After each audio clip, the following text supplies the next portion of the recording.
Welcome into the WJHL Plus Digital Center for week 2 of Tri-Cities this week. I'm Casey Marler.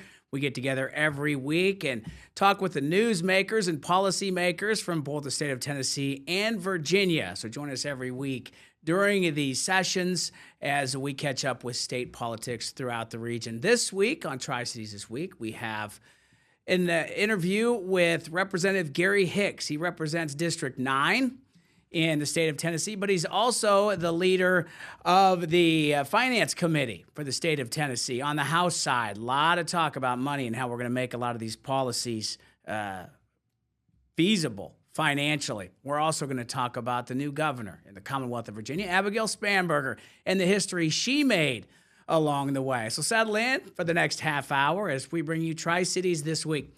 Earlier this week, as I mentioned, I caught up with State Representative Gary Hicks to talk about his district and money and all things heading into the 114th session of the Tennessee General Assembly. Here's my visit with Representative Gary Hicks. Representative Gary Hicks joins us today on This Week in the Tri-Cities. Representative Hicks, thanks for taking time for us first off and just kind of give us a lay of the land at the very beginning of this 114th General Assembly session. All right, thank you very much, and it's an honor to be with you here today. Yeah, lots of things going on. We've kind of hit the ground running. Of course, we began last week. We began on Tuesday. We got going, and we've really hit the ground running. Our bill filing deadline is actually coming up. It's actually coming up on the 30th. Of course, we're like everyone else right now. We're watching to see what this weather is going to bring in to see if that deadline gets pushed out or stays where it's at. But lots of big topics coming up that we're going to be looking at. One of the things that myself that I'm going to be doing as far as chairman of the budget committee and in the House is protecting affordability. Of course, right now, from groceries to utilities to housing, everyone young and old has felt the squeeze. The good news is we're recovering from an era of some of the highest inflation in our nation's history, and we're finally getting back on track in our economy. We're seeing it here in Tennessee that it's finally right-sizing. Gas and energy, we're seeing those are coming down, becoming cheaper. Food prices are coming down. Interest rates, they're dropping, as well as, of course, the inflation that we've seen now at about 2.7%. At the state level, we're focused on practical steps that we're hoping will help and to continue to see the positivity that we're seeing coming out of the economy.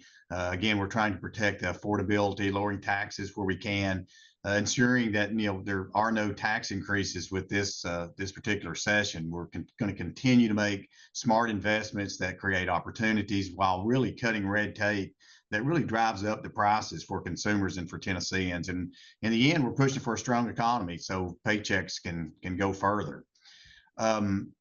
Looking at the budget outlook, that's one of the big things that we're going to be focused on this year, because as we watch revenues, they seem to be trending about where we thought they were going to be. But one thing we're hoping that we will continue to see is that we're going to see those pre-pandemic norms, which we need to see here in Tennessee. We continue to be in Tennessee the envy of the nation when it comes to smart budgeting. Zero income tax, zero state property tax, and we have wisely and responsibly invested in making government work more efficiently and effectively for our citizens. $5.2 billion has been cut in taxes since 2012. We've cut the grocery tax, the inheritance tax, the privilege tax, and of course, F&E. And so Tennessee's budgeting has successfully carried into law a state of conservative policies that prioritize public safety, economic development, rural health care, and conservation. So that's some of the things that we're really looking at as we kind of really get focused in on this session and what it's going to bring. One of Governor Bill Lee's primary focuses has been on the vouchers the last couple of years. This year, we're going into year 2 with an expansion of that. We talked to State Senator Bobby Harshbarger last week. He talked about funding, on the Senate side. Talk about this expansion, this high priority, and how the Finance Committee starts to weigh in the feasibility financially of expanding these vouchers and what it'll take to make that work. So, I've heard of course, I'm hearing the same things about legislation that may be coming forth that will look at expansion. Of course, with the legislation that was passed last year, what it looks like if there's been 75% utilization in the vouchers, which of course originally it's 20,000. If that hits 75% utilization, it adds 5,000. But of course, the General Assembly has to come back in and still fund those 5,000s, but it does put that trigger in so that we have to at least take a look at it and have to consider it. I don't know as of right now whether it's going to be just the original 5,000 that was passed in the legislation, or will there actually be a bill that tries to expand that? Will it be doubled? Will it just be wide open? I don't know the answer to that just yet. Bills are still being filed, and even as I speak, I'm still filing bills, and so I won't know exactly as far as a financial impact or aspect where we're going to be until I see legislation actually move forward. The one thing I think it's very important to mention, as we mentioned vouchers, is just what we've done as we've invested in education and public education. Big proponent of public education, but just a reminder: since 2012, we have invested 4.4 billion in new dollars for education, and provided around 1.08 billion for teacher pay raises, something that I'm very proud of. Just last year, $198 million was put in there for teacher bonuses, $96 million for pay raises for our teachers. And then you start looking at infrastructure, $77 million was put in for K through 12 education, as well as $20 million for the school safety grant fund, as well as $27 million for summer learning camps and transportation. Now, I say all that to just really stress and reinforce the commitment that we've had to our public schools. And so, $164 million to the TISA funding formula, which again includes funding for pay raises and inflationary costs and growth. So again, we're going to continue to try to improve public education in Tennessee by investing in our teachers and trying to limit distractions and to just really ensure that our students have the necessary tools to be successful. How you wade through both sides of each issue, still keeping an eye on the fiscal responsibility, but managing pushback, moving forward, and all those dynamics that we see on the outside, certainly in the media and through the citizens, and how you as a body kind of manage both pros and cons of something as big as public education in the state of Tennessee.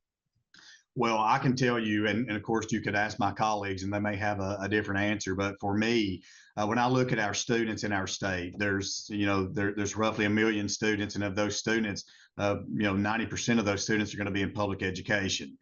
So that's kind of where my focus has been. And it's all about, for me, it's about taking care of what's best for all students. And I think that parents should have a choice of where they send their students. I think that's very important that they make those decisions. But when you look at our budget, so much of it does reside in the public education realm. And so that's where my focus has always been. It's where it will continue to be. And so, it kind of sounds cliche, but, the one thing that I hope we're always doing is trying to do what's best for students. It's not a one size fits all.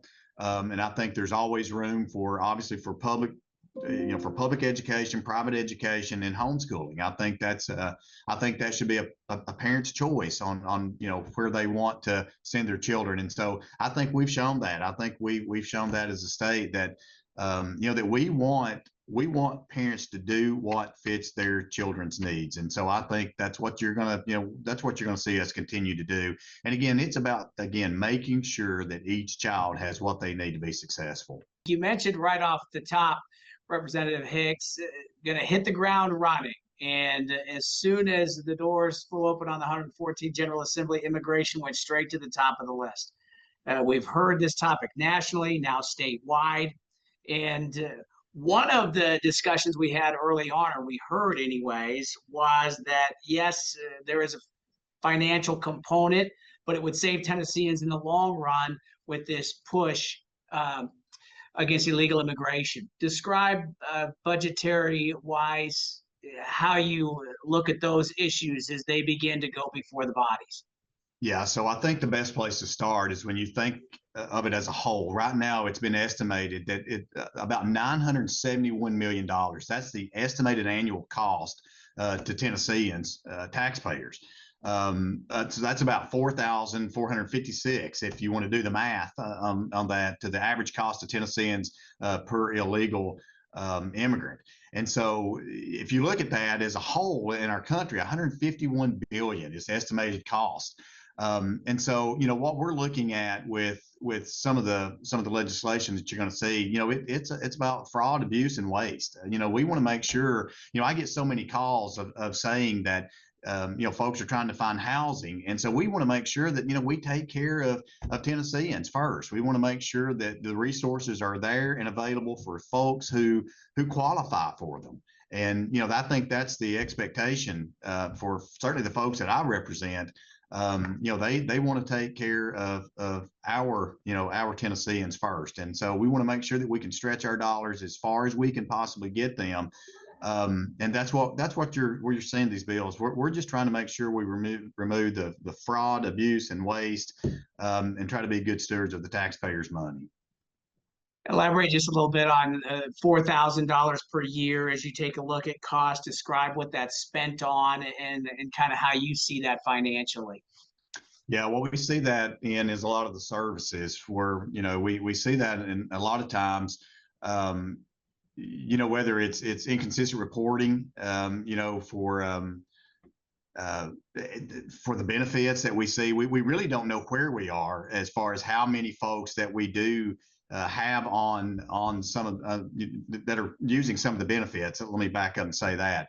So that's what a lot of the legislation is including reporting, so that we can move forward to try to come up with a plan.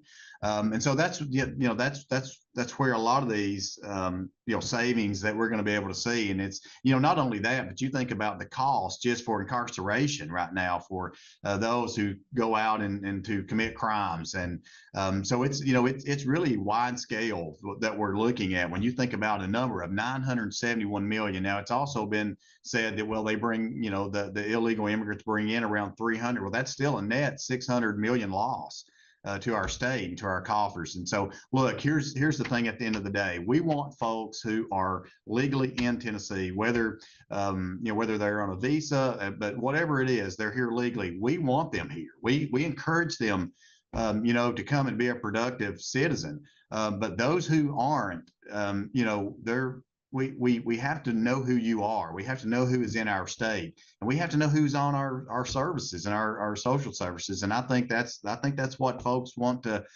see, and that's what we're going to do out of these bills. We talk a lot about a budget and bills, and it would be nice, wouldn't it, Representative Hicks, if everything was laid out and then you figured out kind of the financial component of each. But then along comes Hurricane Helene 2 years Oh, wow. ago, and so many budgetary issues that came in an emergency fashion. We look at the Unicoi County Hospital and some of the needs of the All right. people right here in Northeast Tennessee. How do you manage those needs? Where does the health and welfare budget stand as we move forward, as we still have so many people here in the Tri-Cities that have that need? And how do you manage that, those emergencies that happen, throughout the year? Well, first of all, I think what Hurricane Helene certainly reminded us of is of our legislation has consequences down here, some good, some bad. This particular case, legislation, when we said, hey, when we told the federal government, hey, let us handle the block grant, let us come in and manage, our health care, and so we saw that with TennCare, and so we were able to have those shared savings.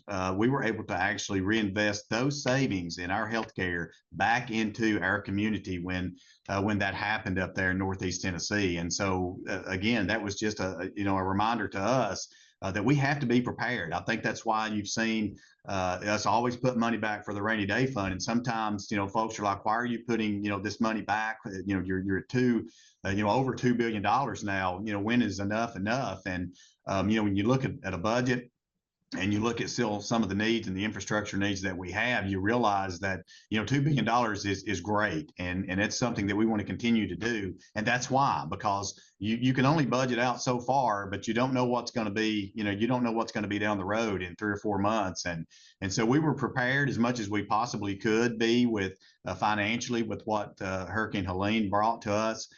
So I think that's one of the big things is just the way we've been budgeting in the past couple of years has certainly set us up, that we can sustain, disaster like we faced up there in our neck of the woods. So, and that's budgeting all the way down from the administration, certainly here in the House and definitely over in the Senate. And that's been a very conservative approach. And that's something that I want to make sure that we continue to do. Elaborate just a little bit on the rainy day fund, this emergency fund that state lawmakers deal with on a regular basis. Restraints on that?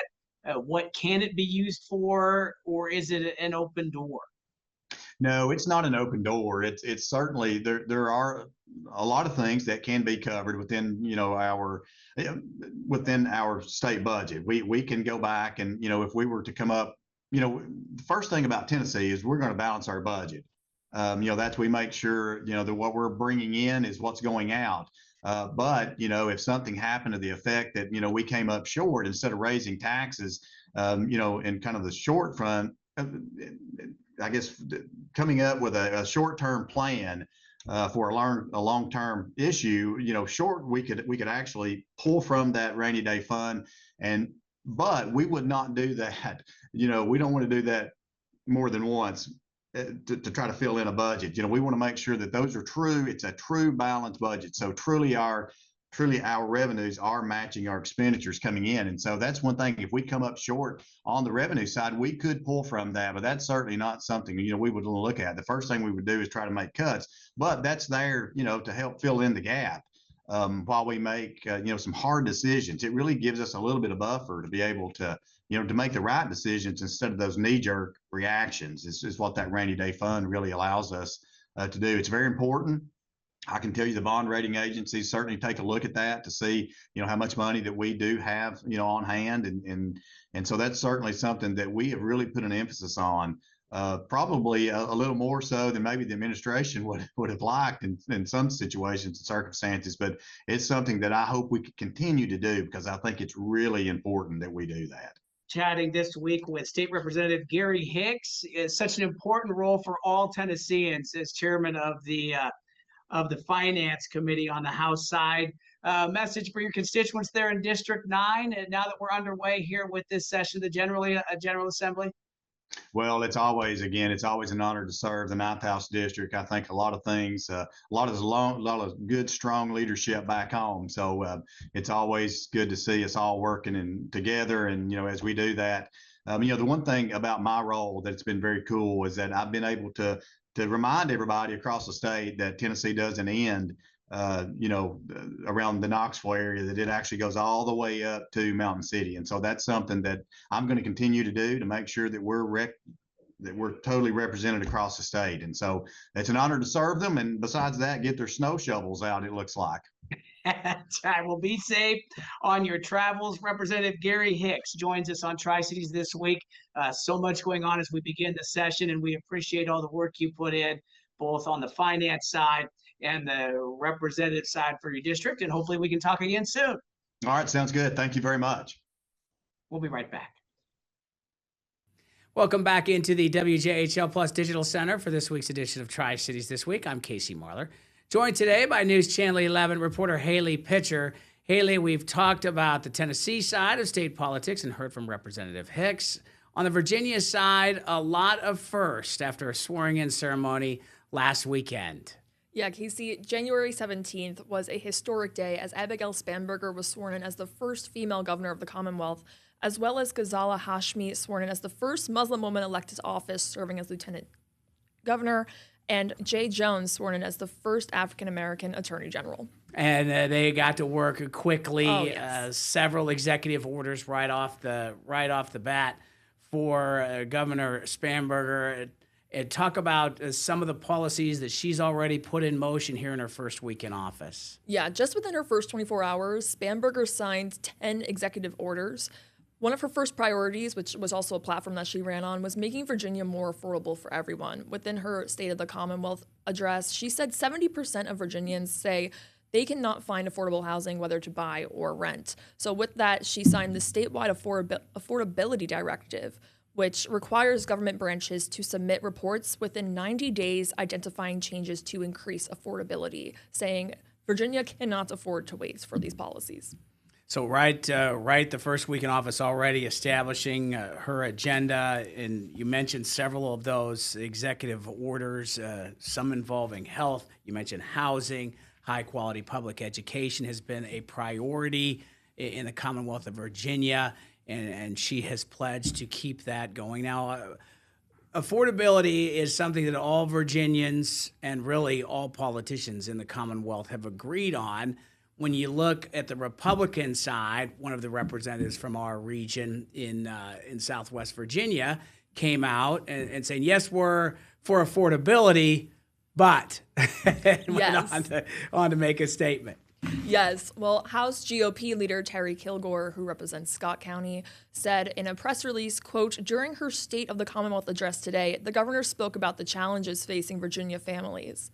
House Republicans agree that making life more affordable must be the top priority this session. That's why today we announced our Affordability Done Right agenda, eliminating the grocery tax, phasing out the car tax, making the higher standard deduction permanent, lowering power bills, and expanding auto insurance options to put more money back in Virginians' pockets. If the governor truly wants to make life more affordable, we encourage her to support these common sense proposals. End quote. So, two ways to the same end goal, making life more affordable in the Commonwealth of Virginia. It'll be interesting to see how those policies clash, as they always do in the State House. One place that is so unique is Bristol, right here in our region. We have a town that literally has to abide by each state's policies with only the dash line down the middle of State Street in Bristol. You've done some digging and looked into some of the policies already that kind of conflict with each other. And these, it'll be interesting to see how all of this plays out in Bristol, Tennessee, and Bristol, Virginia. Yeah, well, the two major differences in policy in Virginia and Tennessee that I found were marijuana laws and abortion laws. For example, in Virginia, marijuana is legal and decriminalized depending on the amount of marijuana that you have in possession. Meanwhile, in Tennessee, it is criminalized. Along the lines of abortion laws, Virginia allows abortion, permitting up to the third trimester if certain conditions are met. So it's going to be very interesting within Spamberger's administration and within her run to see how a red state and a blue state can kind of coexist over at the state line in Bristol. Yeah, some final thoughts as we look at both states, and we heard from Representative Gary Hicks. You have spent a lot of time with our representatives from the state of Tennessee here, not only since the session started, but even before.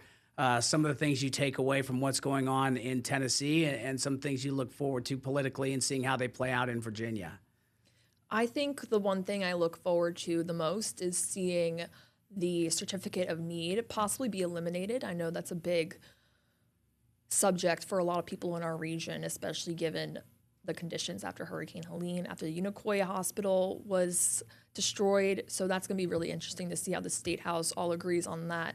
I believe in Virginia, what I'm most excited to see or interested to see play out is how Virginia is going to tackle their transgender bathroom rules. I know that was a big subject of controversy, so it's going to be very interesting to see how that's argued out on the floor. It's all so interesting as we get started, such a transition of power, what makes our country great. We're seeing it in real time in the Commonwealth of Virginia. Haley, thanks as always. Thank you, Casey. And Director Murray Lee punching the buttons for us.